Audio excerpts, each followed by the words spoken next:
Welcome to the Top Dog Mindset Podcast, where we unlock the secrets of running a successful dog training business. I'm your host, Kevin, joined by my co-host, Angel. Together, we bring you expert insights, inspiring stories, and practical tips. Whether you're a seasoned pro or just starting out, we're here to provide you with the necessary information to build a thriving dog training company. So relax, join us with a cup of coffee as we explore the Top Dog Mindset Podcast. All right. Welcome in, everybody. We got another episode here of the Top Dog Mindset Podcast. And today I have a special guest with me. Angel is out this week, so Leanne was kind enough to step in and record an episode here with me. And so we were talking about different topic ideas before the call started here. And we were thinking some business stuff. And I was reading through the notes app on my phone, just a couple of ideas here to Leanne. And you said to me, like, hey, I really like that one. So what we're going to be talking about here today is something that I think is really helpful for business, but it's also helpful for just like living a good life as well. And so this is going to be kind of outside of the scope of just your traditional like sales, marketing and stuff like that. And so the idea here is like, what are the standards that you're accepting that were passed on to you from your parents or whoever you were raised by, right? That could be just like family members in general. So what are the standards that were passed on to you, right? And like, your job is to be better than the previous generation, not to repeat the same mistakes that they made. So, Liam, with that being said, like, what does this make you think of? Because when I said this to you, you were like, okay, this sounds like something that I could definitely kind of like talk about here. So, like, was there anything that like came to mind for you, like when I first brought this up? Yeah. My mother was pretty strict growing up, like very strict, very OCD about a lot of things, but also very anxious about like things happening to me. So she was like, she was really overprotective, as you could say. So like for me, growing up in a Chinese household, really traditional values, especially measuring your success. And so that was really hard on me growing up because I felt like I needed to be perfect. I felt like I needed to get, straight A's. I felt like I had to excel in every aspect of my life and that I couldn't be in that messiness of like trying to figure out who I was. So I feel like when I went to college, even though I went to a good school, I feel like I didn't know who I was or what I wanted to do with my life. Yeah.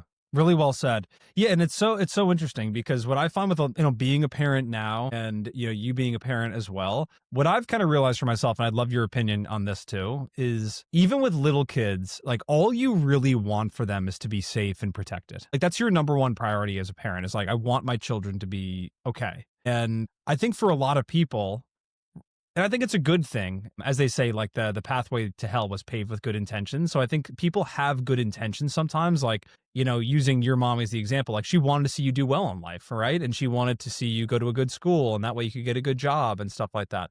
Little did she know that you would end up getting the best job in the world in 2025. But anyway, like, I think a lot of times people, they just want to see their kids be safe and be protected and just be okay. And so that continues through life into adulthood and stuff like that.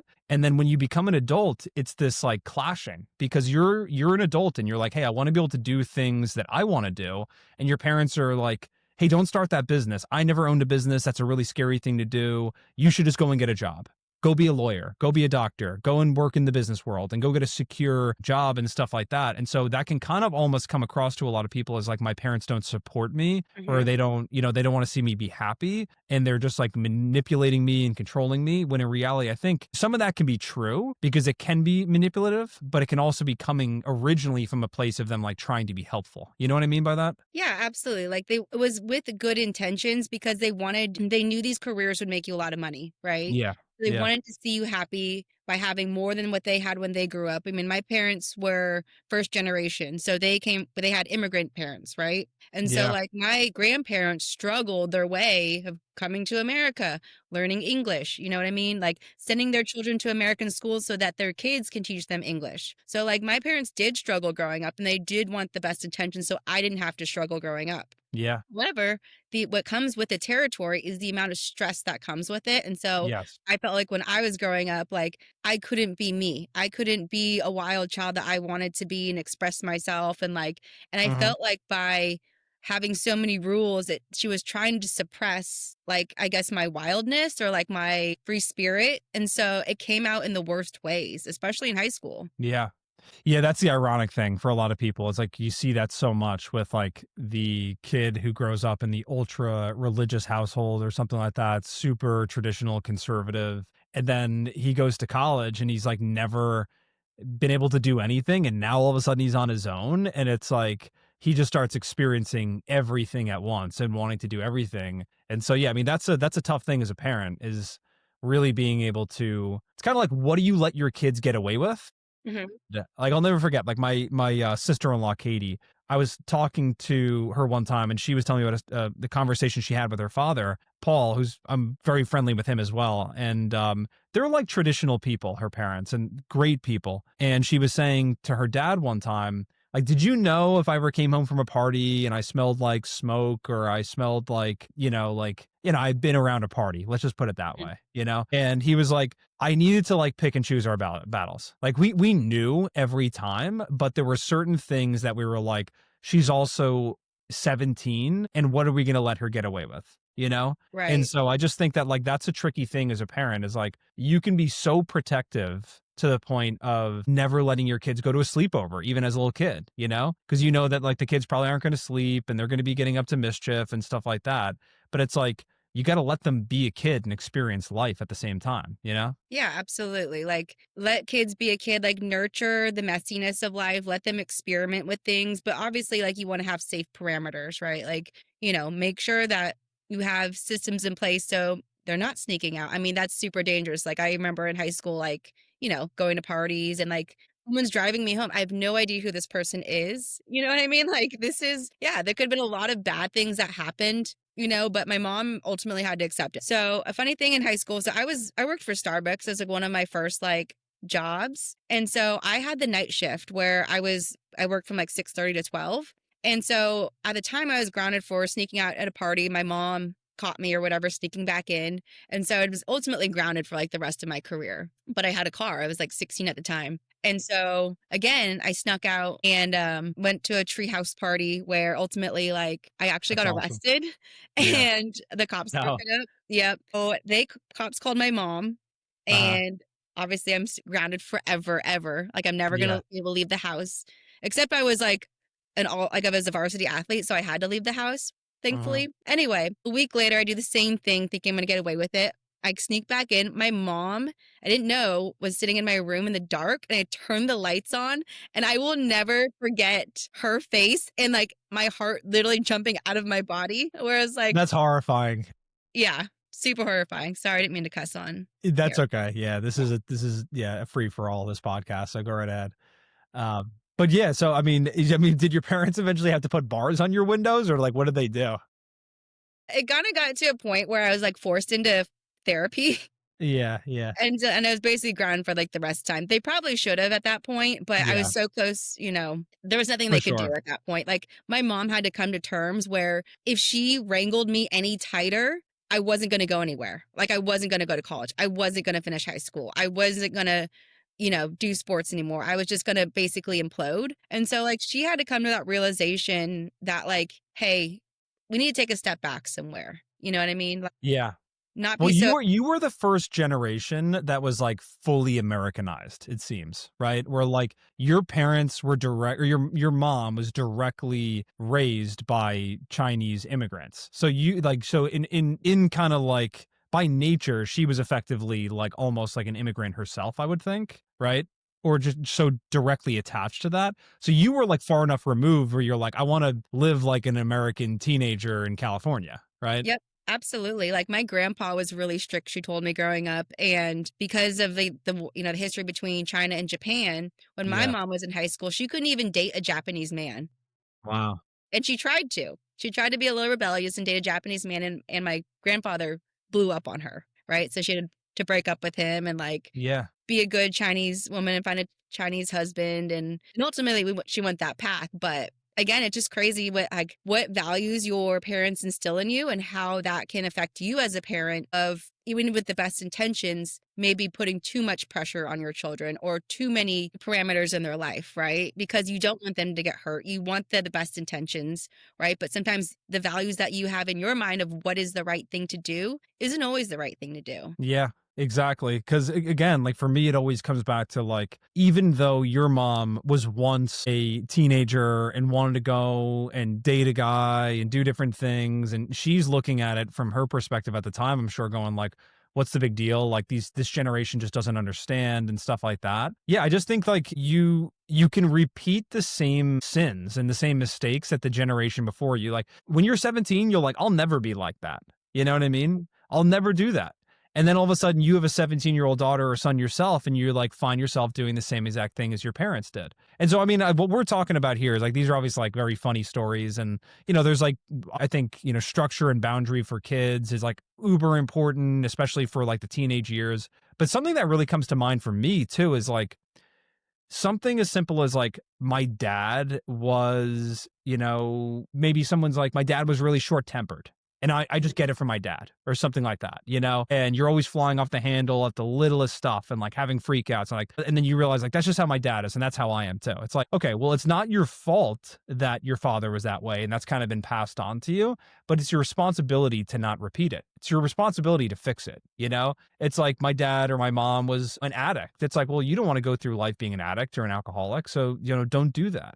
So like, these are like, that's a massive oversimplification, but I have a lot of stuff like that in my family where it's like, I could chalk it up to, hey, that's just kind of how I was raised and whatever else. But it's like, no, you don't get to do that, because without sounding too like corny and cliche here, it's like, if you put yourself back into like the shoes of like who you were and what you thought when you were like a 10-year-old kid or something like that, and you would have craved for your parents to do something for you that you didn't get, and now you're not doing that exact thing for your future children or for your children you have now, it's like, it's something really powerful to reflect on. It's like, what did I need? What did I want as a child? And kind of like, what am I actually giving to my children now? You know what I mean by that? Yeah, absolutely. I have to be really cognizant every single day, especially with my 3-year-old daughter, that I am not making those same mistakes. Like my mom was a yeller, right? She would yell, scream like 3 inches from your face. Anything I did wrong, it was like always yelling.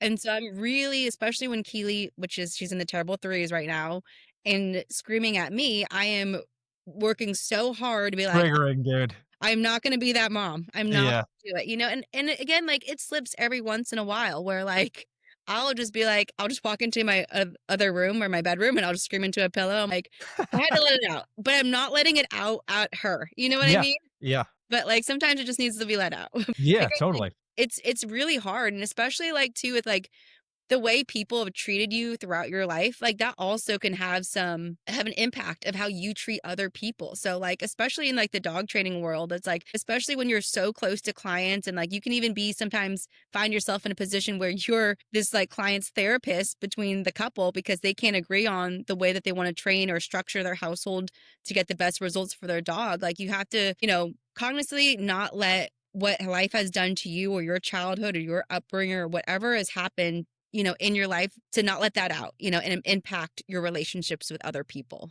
Exactly. Yeah. That's really well said. I'm glad you said that, because that's like bringing the conversation full circle, right? And like how this can kind of like manifest in your business. So, I mean, again, I started this out by saying that this is going to be kind of like loosely tied to business and stuff like that, because the first thing I guess I want to really say here is, it's not like you're two different people. It's not like, hey, this is Kevin as a dad and as a husband and as a friend and a cousin and a brother, and then this is Kevin in business and I behave in two different manners, Right. If you can't like really control your mind and the way that you behave and your personality in one avenue of life, like chances are you're not just gonna be able to like put on like a mask and like be a totally different person. And if you can, it only lasts for so long before like your true self really comes through. And why would you want to live your life like that anyway? So I think that, the personal growth stuff, like in your personal life, will directly influence, your results in business too.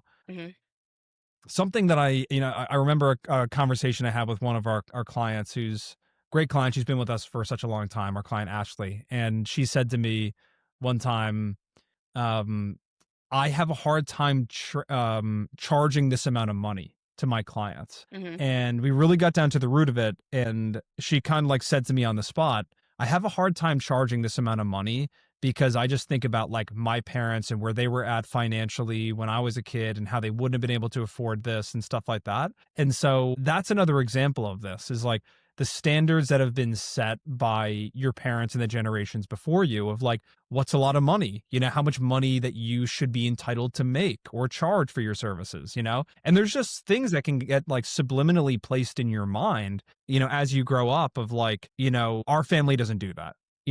We're not like, we're not that type of like people. Like we don't make a lot of money, right? Like we're, We either work, just like coming from a generation of like, hey, we're very blue collar, like we don't work in like white collar jobs and stuff like that. I've had people say that to me, and right. I just think it's so interesting because it's like if that's how you feel about yourself and you perceive your lineage and your family and by definition yeah, you're always going to struggle with that, And so I just think that everybody who lives their life is like an individual, and you get to choose and decide like how you want to live and what you're capable of. And I just think so much of that just comes down to mindset. Yeah, absolutely. Like I feel like I have to give permission all the time to our clients to raise their prices. It's almost as if they feel like I don't deserve this. You know what I Yeah. mean?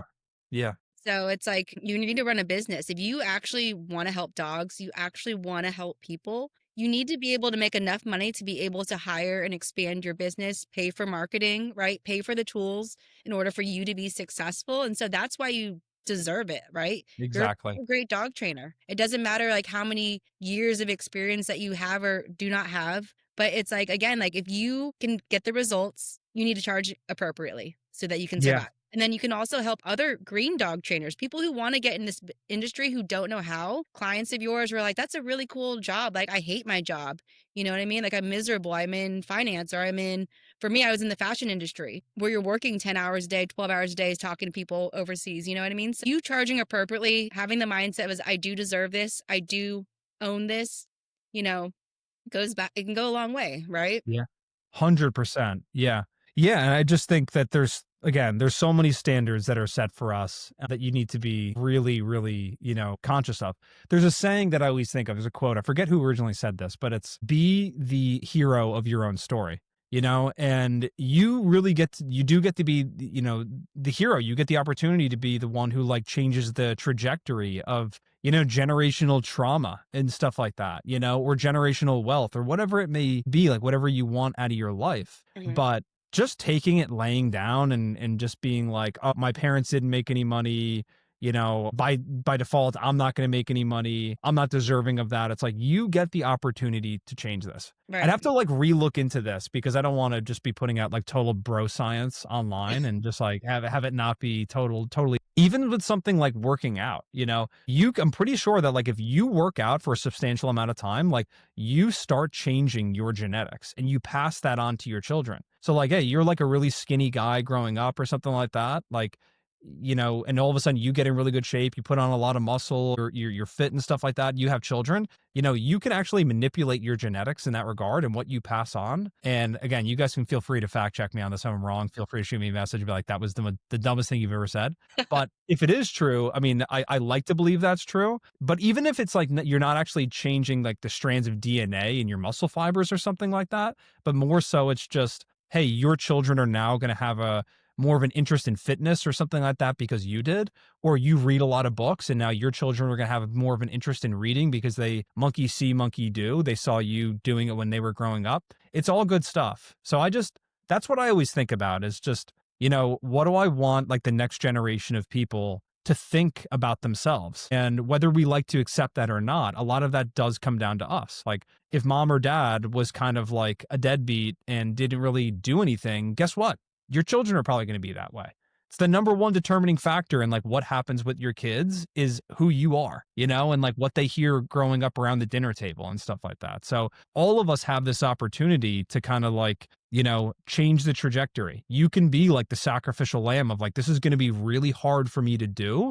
Mhm. And I'm going to have to fight against like all this depression that I have and all of this anxiety because my mom was depressed or my Mhm. mom was really angry or just difficult and narcissistic or something like that. It's like, but you change that stuff and you don't pass it on to your children. It's like, that is like the ultimate gift that you could ever give to somebody. Yeah, you don't have to be the stereotype of your family, your family's history. You know what I mean? It's like you don't have to be the same person you are tomorrow. You can Hmm. change that. You have the power of changing that. And what you were saying too with like genetics and like changing your mindset, changing your exercise routine, and changing that so you pass it on to your children. It's the body can do crazy things. I read a study when I was in high school, and is in my psychology class. And basically this guy was like diagnosed with terminal cancer, like stage 4, stage 5. Like the doctor is like, it's spread all over your body.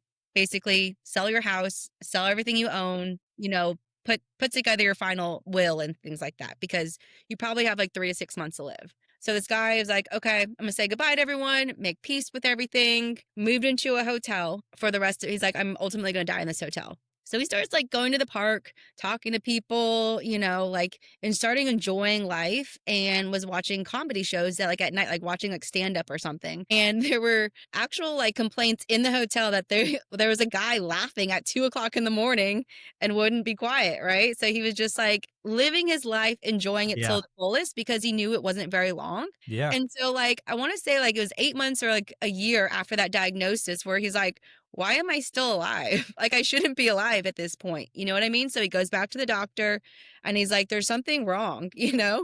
And they basically do a scan of his body, do tests, and he basically healed himself of his cancer, Wow. changing his entire life and his routine and enjoying life. And like, instead of being a stress ball, anxious case that he was, that created all this cancer in his body, he enjoyed life as well, as became a different person, a different version of himself, and was able to actually beat cancer by accident. Yeah. Yeah. I totally believe that stuff. I mean, pretending like the mind doesn't have any control over the body. I mean, there's a great book called Mind Over Back Pain. It's written by this doctor, Dr. John Sarno. And the whole thing is all about how, like, there's a lot of people walking around in this world that have real back pain.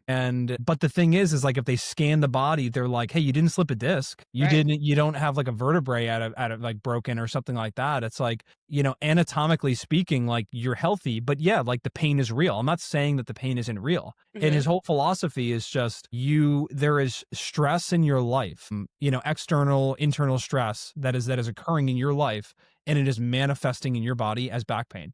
And my brother, Peter, I mean, experienced this firsthand, where he had like crippling elbow pain, where he was going to, physical therapists and doctors and surgeons and stuff like that. And everyone was giving him different opinions. But like when he got a scan done of it, they're like, yeah, there's nothing wrong with it. But he's like, I can't even curl a 5-pound weight without being in excruciating pain. And he read this book and he was like, I started looking at it through the lens of like, hey, there's stress that's in my life that is manifesting in physical pain in my body. And I'm going to like treat that first. Completely went away. That's insane. I have a cousin, Libby, who same thing. She's like devoted her life to this now, like helping people, like, because I think Dr. Sarno has like clinics that people can go to kind of like get like therapy done and stuff like that. And, they kind of like walk them through this process. She literally had such bad migraines in her life, and they did the same thing, scanned her, nothing wrong with like, her or nothing wrong with her eyes or like her brain or anything like that. And she read this book and started like meditating, praying, being more intentional about her thoughts and stuff like that. And she went from years of being like multiple times a week, like only being able to lie in a pitch black room and just kind of like focus on not like crying in so much pain, to all of a sudden she's like, I just live my life now. Yeah. It's like stress like absolutely destroys your body and your mind. Yeah. Absolutely. Like I remember too. So when I told my mom that I was quitting my corporate job, in the fashion industry, she's like, you worked so hard. You worked years climbing from company to company, and like, you're just going to give it all away to be a dog trainer. I was like, yeah, I'm miserable. I hate Yeah. this version of myself. You know what I mean? Yeah. And my mom had a long conversation with my sister because, of course, my mom wanted to vent to my poor sister, who's been like the peacemaker my whole life of our family. And she was like, Mom, you just got to like let her be. You know what I Yeah. mean? And that's what I told my mom on the phone, like before she hung up on me. But she was like, I just don't understand. I like invested so much in your life. And I was like, Mom, you just have to let me be a person. Let me be me. And if like I can't make it and I don't like this anymore, then like I can always go back to fashion. I could always change my career. It's never too late to reinvent yourself or find a different job. Like you don't have to stay somewhere forever. You know what I mean? 100%. And that's where I 100%. feel like people get stuck, like almost like they are like in prison in their mind of like thinking like I can't why would I charge this much money? Right. Or like, I don't deserve this much money, or I don't deserve to run this business, or I have to control every aspect of this business because that's what I kind of household I grew up in. I can't trust anyone. Exactly. Yep. Yeah, and that's really well said. It's just like that's what you grew up. More than likely, you believe the things that you believe because you grew up around them and somebody imprinted them on your brain. Like you didn't just like by happenstance just to start like thinking all this stuff and discover it on your own. Like you were largely taught it. Like you were taught math, Hmm. right? Like you were taught history and any other reading, writing, any other subject in school, somebody taught it to you. And so somebody taught you how to think. Somebody taught you that like we have a pessimistic outlook on the world. And then on the reverse side of things, like there's people that you meet and they're just so happy go lucky, nothing bothers them. And then like, yeah, I mean, there's a possibility that you could meet their parents and they're like basket cases and totally, controlling everything and they just turned out that way or something like that. But chances are it's like that's probably how they were raised a lot of the time, you know? Yeah. Yeah. So yeah, I mean, I just think that like, I guess to wrap up this podcast episode, I want to touch on something you said there before too, because I think it was really cool. Like you made a decision to be like, hey, I'm going to get out of the fashion industry and I'm going to go do what I want to do and what I love to do with training dogs. And I've Yep. had to do that too. I originally went to culinary school. I was a chef. I worked in kitchens. And then one day I was like, I am done with this. I want nothing to do with this. I don't even like cooking anymore. I'm like so sick. I was so turned off by it. And yeah, same thing. I mean, I remember the executive chef calling me into his office, like after I was like spoken to him, he's like, hey, I just want to like really talk to you about this and make sure this is actually what you want to do. Like you can't like, listen, man, you're already like multiple years into college. Like you're already like halfway done with your degree with this. Like you can't make a change. Like he literally said that to me. He's like, you can't make a change. Like, what are you going to do? Like you already down this career path. And that was a really eye-opening experience. Cause like, I'm so blessed that I realized in like real time that I'm like, no, like you are stuck in this career path because Right. you're 56 and you changing now would be kind of an insane thing, but Yeah. you could still change if you wanted to. Like to your point, we are never stuck. And you need to decide in your heart and like what that little voice is whispering to you, like what is best for you. Because if you don't follow that, you will always resent the people in your life. Like that's the thing. Like you think you resent them now for telling them that you can't make the change. Just wait until you listen to them. And then 20 years from now, you look back and go like, 100% could have made a change when I was 25. You'll really resent them then. And so Yeah. make the change. It's like a really hard thing to do because again, your parents want you to be safe and they're trying to protect you. But the only way that you're ever going to like really show to your parents that you made the right decision is by taking that leap of faith, doing it, and then like having empirical evidence and proof that like, look, this worked. And then you know what they'll ironically say to you? Like, I knew you could do it. I believe in you all along. Long. Yeah, It's exactly exactly. it. But again, too, it's like in anything in life, you're gonna test things, right? Like test the waters. Like you don't have to quit your 9 to 5 job today. Like you can shadow dog trainers on the weekend, right? Or you can start taking clients on the weekend and seeing like, can I run this business? Can I start? Is this exactly what I want it to be? You know what I mean? I feel like so many people are just afraid to jump, right? And ultimately, when you do jump, a net will catch you every single time. Yes. You know what I Yeah. mean? It's like I think that people are so afraid or like so bottlenecked in their mind of like I can't do this or my family's not like that or I'm not smart enough or I don't have enough experience. Whatever excuse generator you're going to say in your mind of why you can't do something, especially raise your prices, like you need to get out of that. You need to figure out a way of like, hey, how do I change my mind to where I can do this? I get to do this, right? Instead of I can't do Exactly. this. You know what I mean? So Exactly. like Yeah. I always like to wake up every morning as like thinking like I get to do my life. I get to have my life. I get to have it as I want, have a family, have dogs, right? Change Hmm. career paths. I mean, I started working for you in what, end of May, Yeah. where, I went from digital marketing to be like, yeah, this is a cool path. Let me try this. You know what I Yeah. mean? So, Exactly. Yeah, you can always change, and I love that like philosophy of like jump and the net will appear. mhm, Like I mean, I know people all believe different things. So like whether you believe in nothing or you just believe in karma, you believe in God, you believe in the universe and stuff like that. It's like there. It seems to me like I have a very strong feeling of just like there is something out there, like you said, Leanne, that will like take care of you. Like everything will be okay. And the worst case scenario is like, hey, it didn't work, and I have to go drive Uber a little bit to like fill in the gaps, and then I'm gonna go and just go right back to what I was doing before. I was happier doing that. Like you can always go back. You really don't have that much to lose. But I just think like the last thing I'll finish with here is like I've had people say to me too, like 30-year-old people, 40-year-old people, like I get on a call with them, and every time I talk to them, like, you keep talking about your mom, your dad. Hmm. And like you're, like you're struggling and you keep bringing it back to your mom and your dad. It's like you need to like forgive them and you need to Yeah. move on. You know what I Yeah. mean? It's like because now you're an adult and you blaming them for why you're not selling in your business or you're not making as much money. It's like they really don't have that power or that control anymore, you know?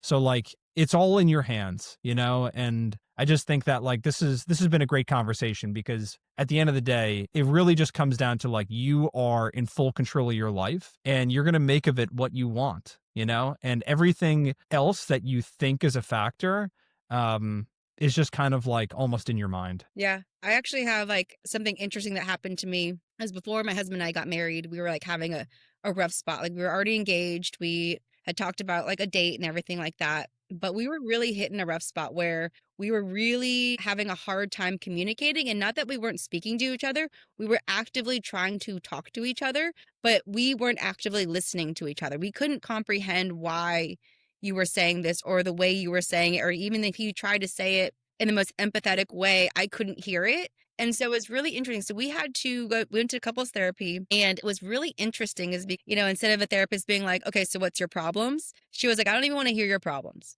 I don't want to hear any of it.